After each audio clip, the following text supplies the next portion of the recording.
Vidste du, at du nemt og risikofrit kan spare tusindvis af kroner på dit realkreditlån? Mød John og Peter. De er begge to overbeviste om, at de har det bedste realkreditlån. John har et fastforrentet obligationslån. Peter har et rentetilpasningslån. Kan du gætte, hvem der har ret? Her vil mange svare, at Peter har det bedste lån. Det ved de, fordi de fokuserer på, hvor meget han betaler hver måned, og fordi medierne har favoriseret rentetilpasningslån, siden de blev introduceret i 96. Men det handler om at flytte fokus fra realkreditlånets ydelse til restgælden og fremtiden. Der findes mange forudsigelser om, hvad der vil ske med renten og hvornår.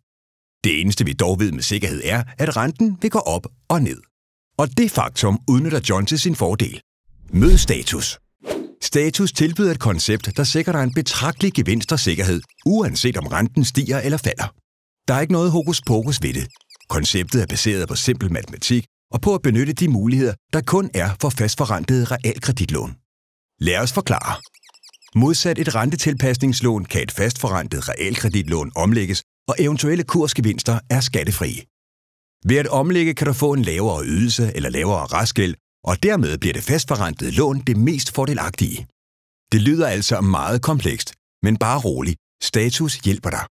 Status holder øje med, hvornår det er en god idé at omlægge dit realkreditlån, og sørge for, at alt er klar, når du siger ja til vores forslag.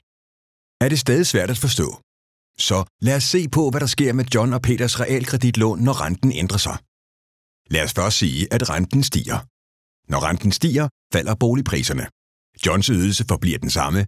Peters ydelse stiger. Johns gæld er faldet, mens Peter skylder det samme som før. John vælger derfor at omlægge sit realkreditlån og skære en luns af sin restgæld. Efter nogen tid falder renten. Boligpriserne stiger. John og Peter skylder det samme som før. Men nu kan John omlægge til en lav rente igen, og fordi lånet er mindre, bliver ydelsen også mindre. Måske tænker du, hvis det er så godt for mig, hvorfor har min bank så ikke kontaktet mig om mulighederne? Det skyldes, at bankerne med deres 10.000 vis af kunder ikke har kapacitet til intensiv overvågning af den enkelte kundes realkreditlån. Hos Status laver vi ikke andet, og vi tager ikke flere kunder ind, end vi har tid til at give dit realkreditlån den opmærksomhed, det kræver. Måske har du også hørt banken sige, det kan først betale sig at omlægge sit realkreditlån, når den faste rente har ændret sig mindst 2 procentpoint. Det passer ikke. Så længe gevinsten er større end omkostningen ved at udføre den, så kan det betale sig at omlægge.